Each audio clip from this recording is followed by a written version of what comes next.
हाय दोस्तों, मैं हूं राजू कुमार और मैं इस समय रिम्स रांची से एमबीबीएस कर रहा हूं। दोस्तों, हम लोग पिछले लेक्चर में देखे थे सेल डिवीजन और सेल साइकिल स्टार्ट किए थे।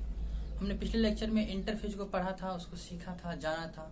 और आज के लेक्चर में हम लोग सेल डिवीजन स्टार्ट करने वाले हैं।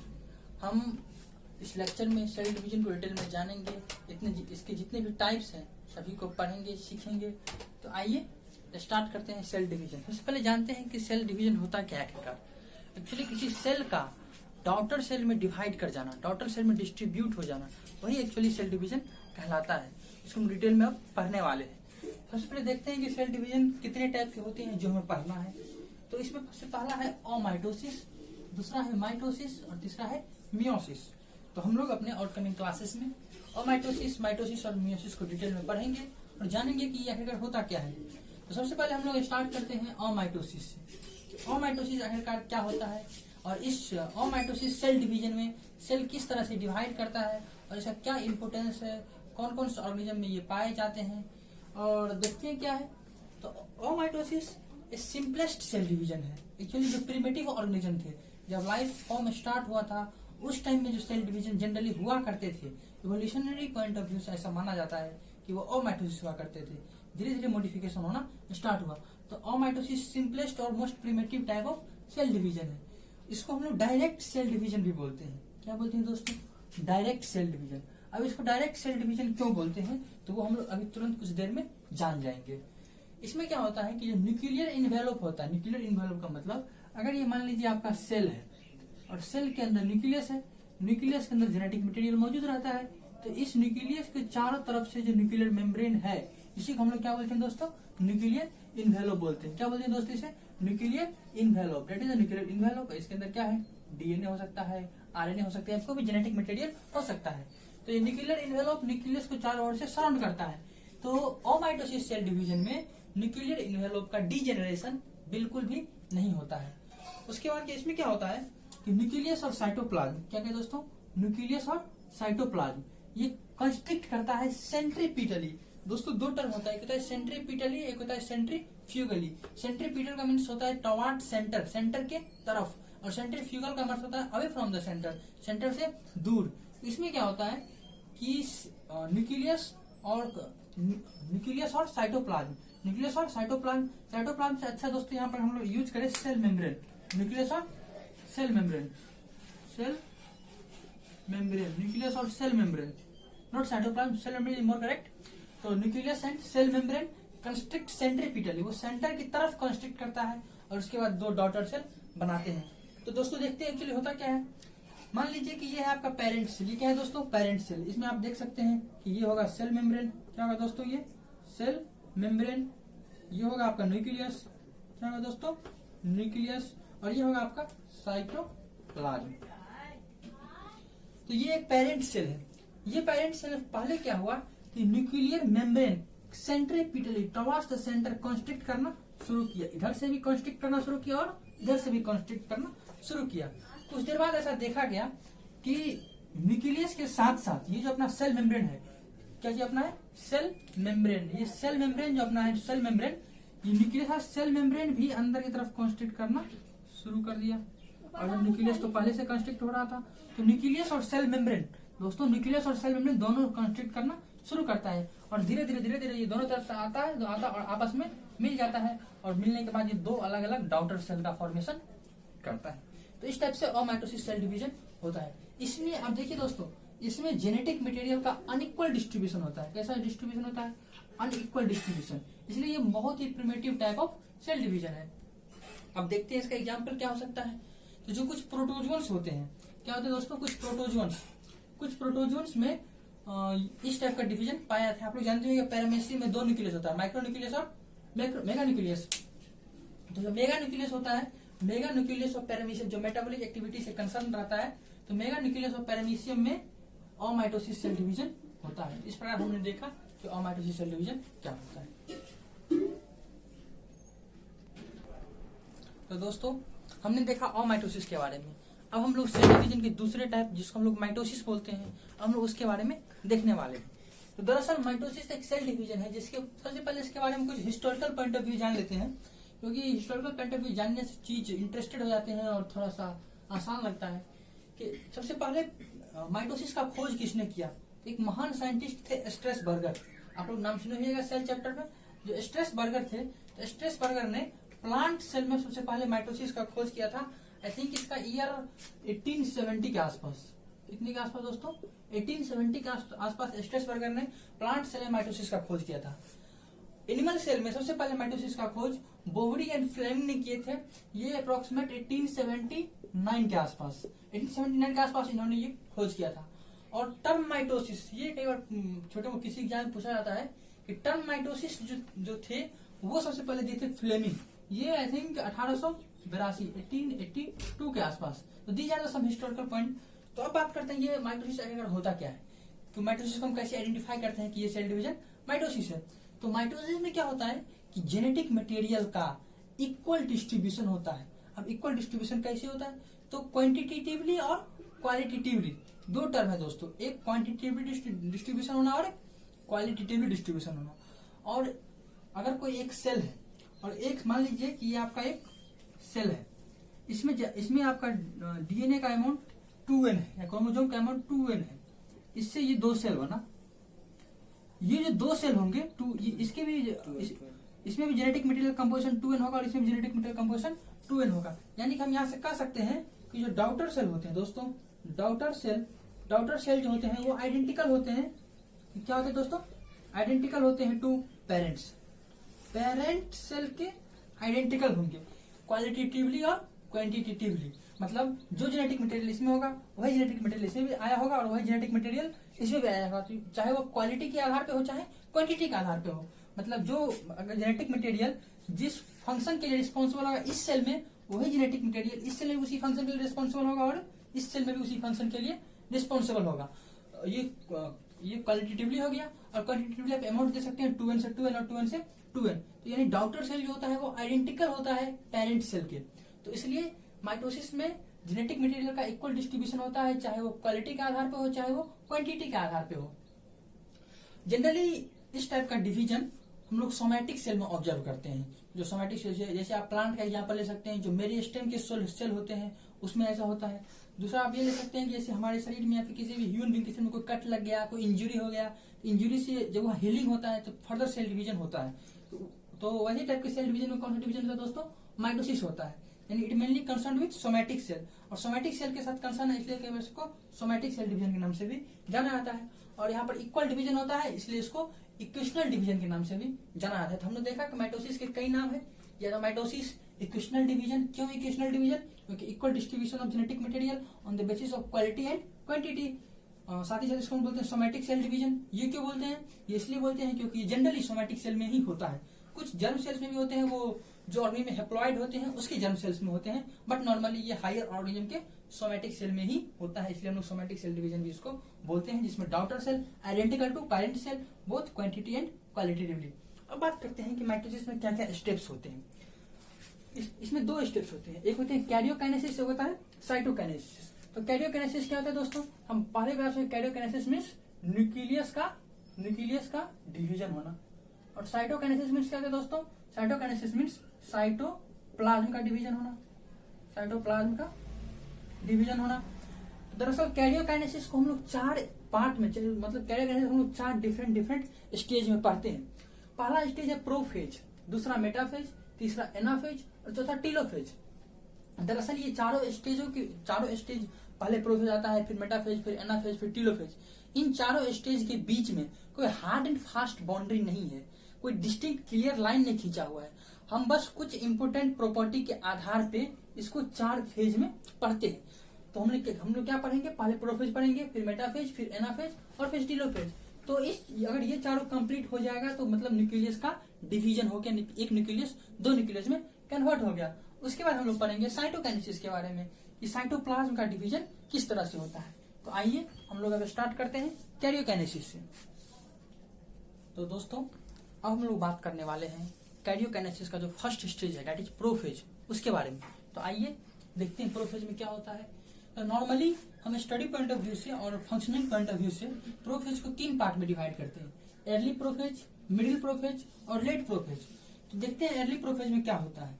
जैसा कि आप लोग जानते होंगे कि जब सेल इंटरफेज में रहता है तो इंटरफेज में सेल के अंदर न्यूक्लियस होता है, न्यूक्लियस में जेनेटिक मटेरियल होता है और genetic material thread like structure chromatin fibre के फॉर्म में रहता है। कैसा रहता है दोस्तों? क्रोमेटिन फाइबर के फॉर्म में। मैं एक जनरल डायग्राम के माध्यम से आपको समझा दे रहा हूँ। ये आपका सेल है, ये आपका न्यूक्लियस है, तो इसमें फाइबर लाइक स्ट्रक्चर पाया जाता है। इसी को हम लोग क्या बोलते हैं दोस्तों? Chromatin fibre.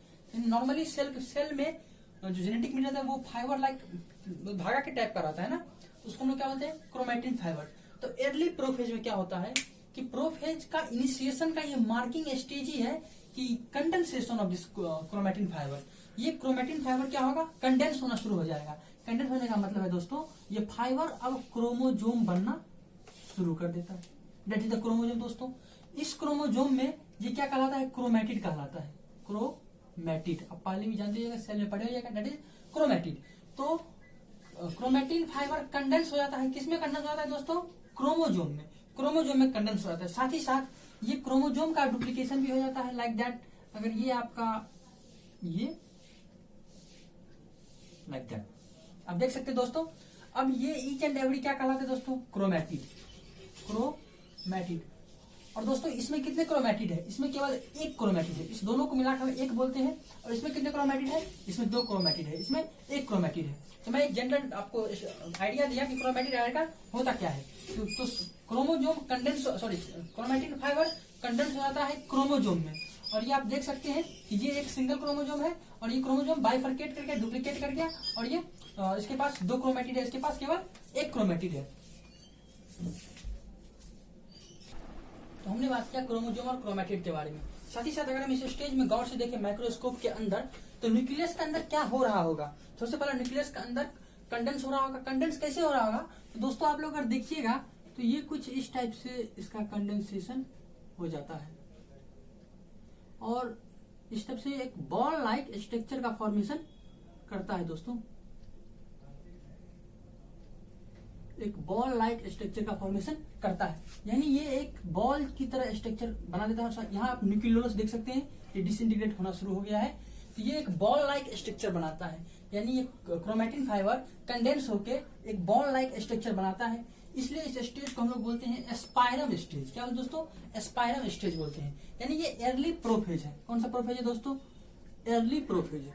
तो अर्ली प्रोफेज में क्रोमेटिन फाइबर का कंडेंसेशन होगा, उसके साथ साथ एस्पायरम स्टेज का फॉर्मेशन होगा और कंडेंस होके एक क्रोमेटिड डुप्लीकेट होके 2 क्रोमेटिड में कन्वर्ट हो जाता है। अब बात करते हैं दोस्तों मिडिल प्रोफेज में आखिरकार क्या होता है। तो मिडिल प्रोफेज में क्रोमोजोम का पेरीफेरल शिफ्टिंग होता है। तो पेरीफेरल शिफ्टिंग का क्या आशय है? पेरीफेरल शिफ्टिंग का मतलब है जैसे ये आपका एक क्रोमोजोम, ये दूसरा क्रोमोजोम, ये एक क्रोमोजोम, ये दूसरा क्रोमोजोम, ये एक क्रोमोजोम, ये दूसरा क्रोमोजोम, इसी तरह ये सॉरी दूसरा एक ही क्रोमोजोम था। तो इस तरह से जो क्रोमोजोम्स होते हैं क्या होते हैं दोस्तों? क्रोमोजोम्स। ये क्रोमोजोम्स पेरीफेरी की तरफ शिफ्ट हो जाते हैं। किधर हो जाते हैं शिफ्ट? पेरीफेरी की तरफ। पेरीफेरी की तरफ ये शिफ्ट हो जाते हैं और उसके साथ साथ बाहर साइटोप्लाज्म में मैं बताया था कि एस फेज में ही सेंट्रोइल का डुप्लीकेशन हो गया रहता है। तो जो सेंट्रोइल्स होते हैं क्या होते हैं दोस्तों? सेंट्रोइल्स। ये सेंट्रोइल्स अपोजिट पोल की तरफ मूव करना शुरू कर देते हैं। अपोजिट पोल का मतलब है दोस्तों एक इस पोल पे जाएगा और एक इस पोल पे जाएगा। तो ये अपोजिट पोल की तरफ इसका मूवमेंट भी स्टार्ट हो जाता है। लेकिन हमने देखा कि मिडिल प्रोफेज में peripheric shifting of the chromosome, यानी क्रोमोजोम का पेरीफेरल शिफ्टिंग होता है और साथ ही साथ movement of centriole towards the opposite pole. Opposite pole की तरफ सेंट्रोइल का मूवमेंट होता है। अब बात करते हैं लेट प्रोफेज के बारे में। तो ये क्या था दोस्तों? तो ये था मिडिल प्रोफेज। क्या था दोस्तों? Middle prophase. अब बात करते हैं लेट प्रोफेज के बारे में। तो देखते हैं लेट प्रोफेज आखिरकार होता क्या है। तो लेट प्रोफेज का जो मार्किंग फीचर है, लेट प्रोफेज का जो मार्किंग फीचर है वो है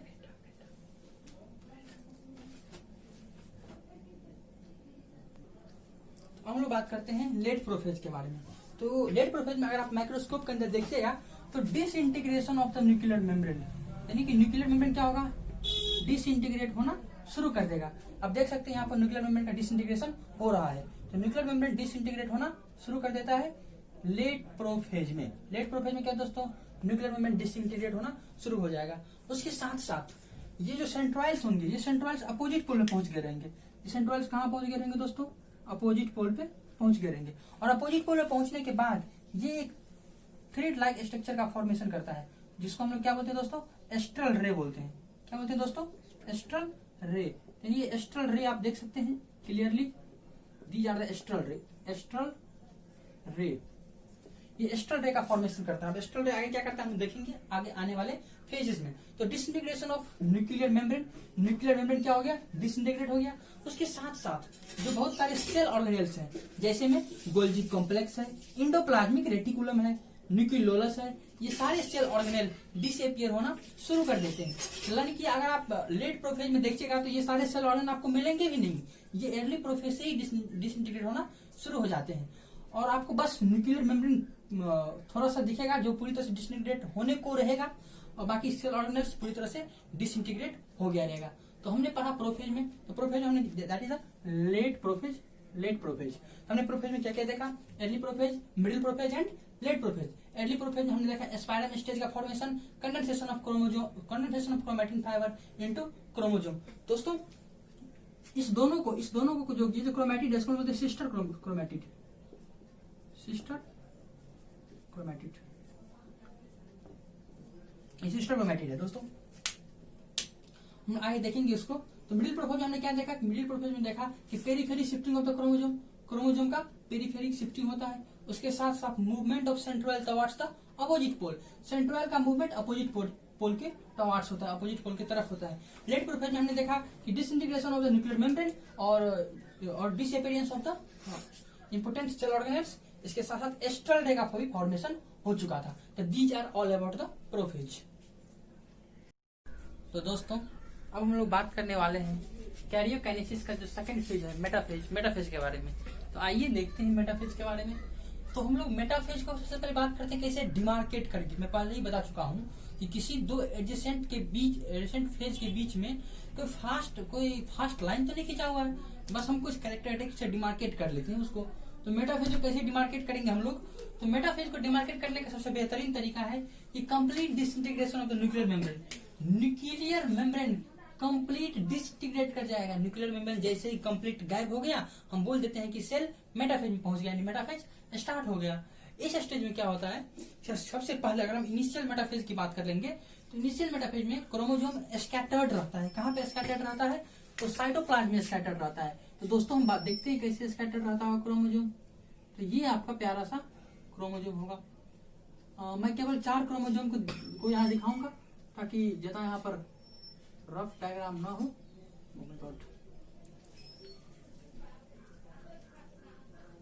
अब देख सकते हैं ये अब कुछ क्रोमोसोम्स है, ये क्रोमोसोम्स है। तो ये क्रोमोसोम साइटोप्लाज्म में स्कैटर्ड रहते हैं।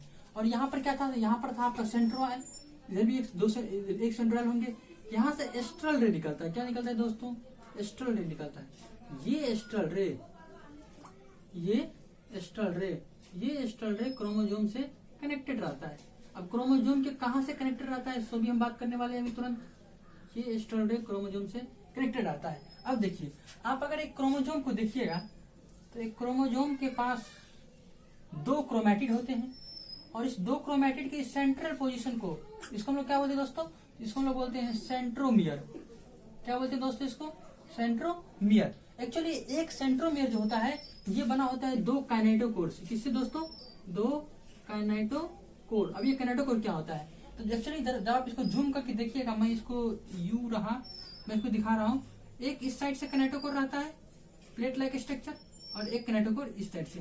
यानी कि दोनों साइड से, अगर मैं इसको अच्छा से ड्रॉ करूं तो दोनों साइड से एक एक काइनेटोकोर रहता है। क्या रहता है दोस्तों, kinetochore. These are the kinetochore. इसके हम लोग क्या बोलते हैं दोस्तों, काइनेटोकोर। तो यानी ये जो सेंट्रोमियर था, ये सेंट्रोमियर 2 काइनेटोकोर से बना हुआ था, यानी दोनों साइड डिस्क लाइक स्ट्रक्चर पाया जाएगा। तो ये जो एस्ट्रल रे होता है, क्या होता है दोस्तों, ये एस्ट्रल रे इसको स्पिंडल फाइबर भी बोलते हैं। ये अटैच हो जाता है, अटैच टू द काइनेटोकोर। ये काइनेटोकोर से आके अटैच हो जाता है लाइक दैट। उसके बाद क्या होता है, ये एस्ट्रल रे टाइट होना शुरू होता है, और टाइट होने के बाद ये जो भी क्रोमोसोम है, ये सारे क्रोमोसोम आपस में कांग्रेशन होना शुरू होता है। कांग्रेशन का मीन्स एकत्रित होना ये लोग शुरू कर देते हैं। और एकत्रित कहाँ होता है, congression, tightening of astral ray tight हुआ, leads to congression of chromosome. Chromosome का कांग्रेशन होता है, क्रोमोसोम का एग्रीगेशन होता है। कहाँ पर एग्रीगेशन होता है, एट द इक्वेटोरियल प्लेट, या इसको हम लोग बोलते हैं मेटाफेज प्लेट। इक्वेटोरियल प्लेट या फिर मेटाफेज प्लेट। तो मैं डायग्राम के माध्यम से आपको बताने की कोशिश कर रहा हूँ। तो हम देखेंगे कि जो इसका इक्वेटोरियल प्लेट होगा, यानी ये बीच में क्रोमोजोम कुछ इस तरह से एग्रीगेट हो जाएंगे। That is the aggregation of the chromosome. इस तरह क्रोमोजोम एग्रीगेट हो जाएंगे। आप जानते हैं इस साइड क्या है दोस्तों, तो इस साइड एस्ट्रल रे है। ये एस्ट्रल रे अटैच रहता है इस क्रोमोजोम से। इस क्रोमोजोम के कैनेटोकोर से एस्ट्रल रे का अटैचमेंट होता है। तो that is the diagram of metaphase. तो दोस्तों, और मेटाफेज स्टेज का जो सबसे बड़ा प्रॉपर्टी है वो यह है कि इस स्टेज में क्रोमोजोम हाईली कंडेंस रहता है। हाईली कंडेंस रहने के अगर आप माइक्रोस्कोप के अंदर क्रोमोजोम को देखिएगा कि बहुत ही क्लियर दिखेगा। So it is the best phase for the study purpose. Study of chromosome के लिए मेटाफेज सबसे बेस्ट फेज होता है। हमने देखा मेटाफेज में क्या क्या देखा, तो हमने देखा कि इनिशियली क्रोमोजोम स्कैटर्ड होता है साइटोप्लाज्म में, और यहाँ पर सेंट्रोइड से जो स्पिंडल फाइबर होता है, एस्ट्रल रे होता है, वो क्रोमोजोम के काइनेटोकोर से आके अटैच हो जाता है।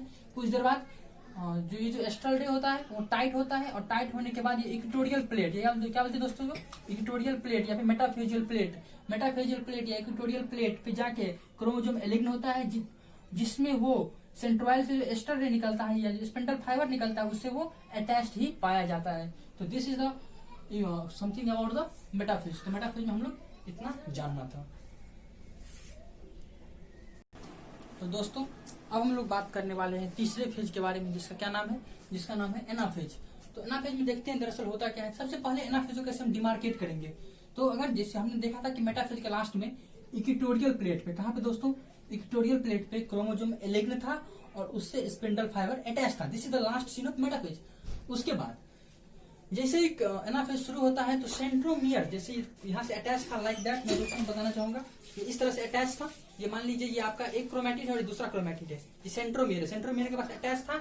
इस करके यहाँ से स्प्लिट कर जाता है, टूटता है। तो कुछ ऐसा डायग्राम बनेगा। अगर ये टूट जाता है तो मैं आपको रफ डायग्राम के माध्यम से समझाने का कोशिश करता हूँ कि मान लीजिए कि ये था आपका इनिशियल स्टेज का क्रोमोजोम, ये एक कैनेटोकोर और ये दूसरा कैनेटोकोर। तो दरअसल क्या होगा कि जैसे ही इसका इनिशिएशन होगा तो यहाँ से क्या होगा, स्प्लिटिंग होगा, और ये इधर मूव करेगा और ये इधर मूव करेगा। यानी कि अगर आप इस मूवमेंट को डायग्रामेटिक वे से रिप्रेजेंट करें तो ये कुछ इस तरह से देखने में लगेगा कि ये आपका ये, और उसी प्रकार ये एक क्रोमैटिड दूसरा क्रोमैटिड। तो ये स्प्लिट, मतलब मैंने आपको इस डायग्राम में ये बताया कि स्प्लिटिंग ऑफ सेंट्रोमियर। सेंट्रोमियर क्या होता है, स्प्लिट होता है, और स्प्लिट होने के बाद जो क्रोमोजोम्स होते हैं वो अपोजिट पोल की तरफ मूव करना शुरू करते हैं। अब मैं इस डायग्राम को यहाँ पर दिखाने की कोशिश करता हूँ। उसके बाद क्या होता है कि अगर देखें यहाँ पर, मान लीजिए कि ये एक मेटाफेज के लास्ट टाइम का ये क्रोमोजोम है, यहाँ पर सेंटर में अटैच है, ये स्प्लिट हुआ, स्प्लिट होने के बाद दो पार्ट में बट गया। अभी दो पार्ट में बट गया और मैं इस डायग्राम को रफ कर देता हूँ। दो पार्ट में बटने के बाद अब क्या होगा, अगर आप देखिएगा माइक्रोस्कोप के अंदर तो आपको एनाफेज में कुछ इस तरह से दिखेगा। तो इस तरह से किस तरह से दिख सकता है दोस्तों, दिस इज वन क्रोमोजोम। मैंने 4 क्रोमोजोम बनाया था, यहाँ भी मैं 4 क्रोमोजोम को लेके चल रहा हूँ। इस तरह से आपको दोनों तरफ देखने को मिलेंगे।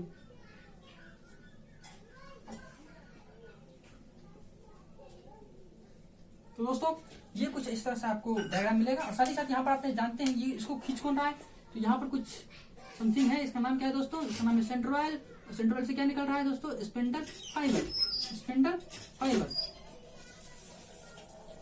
और बीच में कुछ इंटर स्पिंडल फाइबर भी रहता है। तो मेन हमने देखा कि एनाफेज में क्या हुआ, स्प्लिटिंग ऑफ सेंट्रोमियर। मूवमेंट, किसका मूवमेंट दोस्तों, किसका मूवमेंट, क्रोमोजोम का मूवमेंट टवार्ड्स द अपोजिट पोल की तरफ क्रोमोजोम का मूवमेंट होता है। अब ये क्यों होता है, यहाँ पर सेंट्रोइड से निकल रहा है एस्ट्रल सभी के सेंट्रोमियर पे यानी कैनेटोकोर से अटैच है, सभी के सेंट्रोमियर या कैनेटोकोर से एस्ट्रल अटैच है, और एस्ट्रल इसको अपनी तरफ पुल कर रहा है, अपनी तरफ क्या कर रहा है, पुल कर रहा है। तो पुल करने के कारण ये अभी फ्रॉम द इक्वेटोरियल प्लेट से अभी आता है कि टवार्ड्स द पोल, अपोजिट पोल की तरफ जाता है। This is the diagram of anaphase. किसका डायग्राम है दोस्तों, ये एनाफेज माइक्रोस्कोप के अंदर आपको कुछ इस तरह का डायग्राम दिखेगा।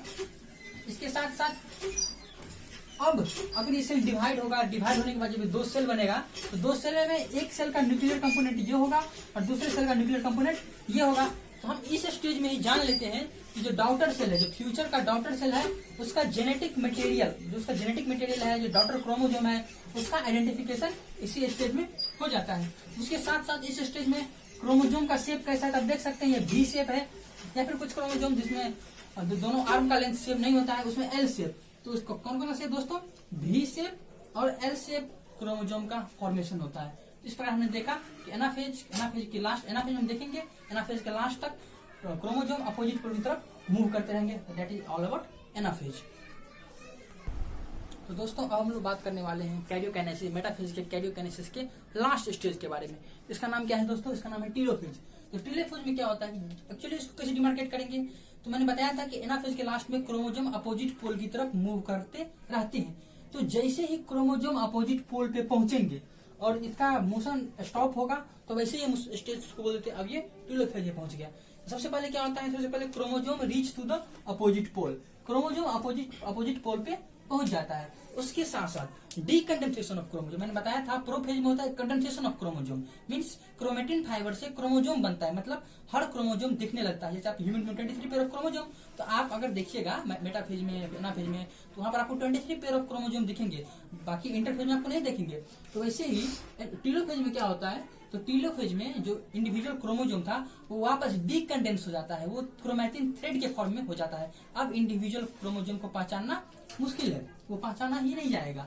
उसके साथ क्या होगा, न्यूक्लियर मेम्ब्रेन रीअपियर, न्यूक्लियस का मेम्ब्रेन था, न्यूक्लियस का एनवेलप था, जिसको न्यूक्लियर मेम्ब्रेन जानते हैं, न्यूक्लियर मेम्ब्रेन बोलते हैं, वो पुनः आ जाता है। तो कितने होंगे न्यूक्लियर मेम्ब्रेन, 2 न्यूक्लियर मेम्ब्रेन होंगे। उसके साथ जो सेल ऑर्गेनेल्स थे, जो प्रोफेज के लास्ट में, like Golgi complex, nucleolus, endoplasmic reticulum, ये सारे सेल ऑर्गेनेल्स जो प्रोफेज के लास्ट में डिसअपियर हुए थे, वो यहाँ पर फिर से बन जाते हैं, फिर से रिफॉर्म हो जाते हैं।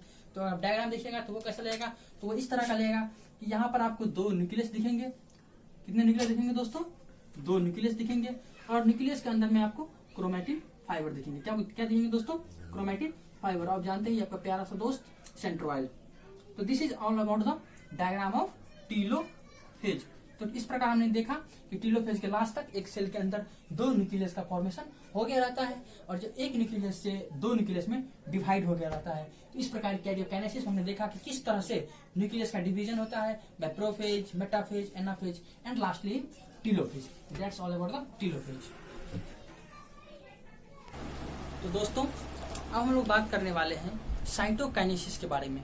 तो देखते हैं माइटोसिस के बाद जब कैरियोकाइनेसिस हो गया, न्यूक्लियस का डिवीजन हो गया, तो उसके बाद साइटोकाइनेसिस आखिरकार होता कैसे है। साइटोकाइनेसिस मीन्स हम पहले ही बता चुके हैं, साइटो मीन्स सेल और साइटोप्लाज्म कर सकते हैं, और काइनेसिस मीन्स डिवीजन। तो डिवीजन ऑफ साइटोप्लाज्म, तो साइटोप्लाज्म किस तरह से डिवाइड करता है।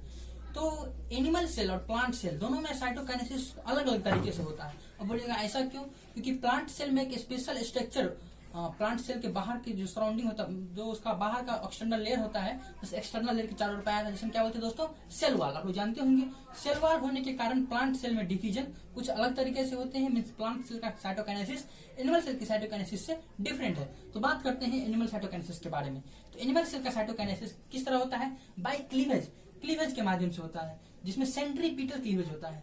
आप ये देख लीजिएगा, अगर हम मान लेते हैं ये कौन सा सेल था, पेरेंट सेल। कौन सा सेल दोस्तों, पेरेंट सेल। ये पेरेंट सेल था, ये किस स्टेज का है दोस्तों, ये टीलोफेज, जरूर आपको याद होगा। The last stage of karyokinesis telophase है। 2 न्यूक्लियस बन चुके हैं, यहाँ सेंट्रोइड लगा हुआ है, और ये 2 न्यूक्लियस बन चुके हैं, एक सेल में 2 न्यूक्लियस है। अब क्या होता है कि ये जो सेल मेम्ब्रेन है, ये क्या होता है, अंदर की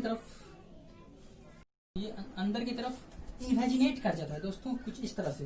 क्या होगा दोस्तों, ये इन्वेजिनेट कर जाए तो इस तरह से, यानी आपको डायग्राम ऐसा लगेगा देखने में, यानी ये क्या हुआ, इन्वेजिनेट कर गया। कुछ देर बाद ये इन्वेजिनेशन फर्दर सेंट्रीपिटली होते ही जाता है, और ये आपस में फ्यूज करके 2 डॉटर सेल का फॉर्मेशन करता है। ये क्या बन गया दोस्तों, डॉटर सेल। तो इस प्रकार एनिमल साइटोकाइनेसिस होता है, मींस एनिमल में सेल डिवीजन होता है। अब बात करते हैं प्लांट साइटोकाइनेसिस के बारे में। आएगा प्लांट में सेल डिवीजन किस तरह से होता है। तो प्लांट में cell division by cell plate formation किस तरह से होता है दोस्तों, सेल प्लेट फॉर्मेशन के माध्यम से। तो सेल प्लेट फॉर्मेशन किस तरह से होता है, तो बाय द हेल्प ऑफ फ्रेगमोप्लास्ट। ये बहुत इंपॉर्टेंट है, कई बार एग्जाम में पूछा भी जा चुका है कि फ्रेगमोप्लास्ट आखिरकार होता क्या है। तो phragmoplast Golgi body and Golgi complex का डेरिवेटिव होता है। गोल्जी कॉम्प्लेक्स से ही फ्रेगमोप्लास्ट बनता है। और प्लांट साइटोकाइनेसिस किस तरह से होता है, तो ये सेंट्रीफ्यूगली होता है, away from the centre, very important. इसमें फ्लैग्मोप्लास्ट से बनता है सेल प्लेट, किससे बनता है सेल प्लेट, फ्लैग्मोप्लास्ट से बनता है जो गोल्जी कॉम्प्लेक्स का डेरिवेटिव होता है, और ये सेंट्रीफ्यूगली होता है। तो आइए देखते हैं सेंट्रीफ्यूगली किस तरह से होता है। तो इनिशियली क्या होता है कि यहाँ पर कुछ गोल्जी कॉम्प्लेक्स वेसिकल्स के फॉर्म में एग्रीगेट हो जाते हैं। किसके फॉर्म में दोस्तों, एग्रीगेट हो जाते हैं वेसिकल्स के फॉर्म में।